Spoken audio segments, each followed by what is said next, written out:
বিকালের নাস্তা যদি হয় মোগলাই তাহলে কার না খেতে ইচ্ছে করে। তো গাইস, আপনাদের আজকে আমি শেখাবো কিভাবে বাড়িতেই মোগলাই তৈরি করতে হয়। প্রথমে আটা নেব এবং সামান্য একটু তেল দিয়ে নেব এবং পানি দিয়ে কিছুক্ষণ মেখে বোল্ড করে নেব। এরপর কিছুক্ষণ রেস্টে রেখে দেবো বোলটা। এরপর পেঁয়াজ কুচি, মরিচ কুচি এবং সামান্য একটু মশলা এবং ধনেপাতা দিয়ে মেখে নেব সুন্দরভাবে। এরপর দিয়ে দেব লবণ। এরপর দিয়ে দেবো 2টা ডিম। আমি কিন্তু 2টা ডিম নিয়েছি, আপনারা পরিমাণ মতো নিয়ে নেবেন।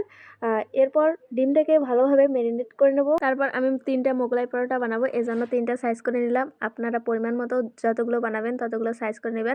এবার একটা সাইজ করে পরোটা বেলে নেব। আমি 3টাই বেলে নিব।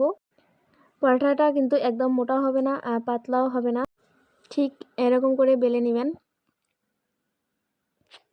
এরপর মিশ্রণগুলো পরোটাটার উপরে সুন্দর করে দিয়ে দিবেন। এরপর পরোটাটার চারপাশটা মুড়ে নেব। তো মুড়ে নেওয়ার সময়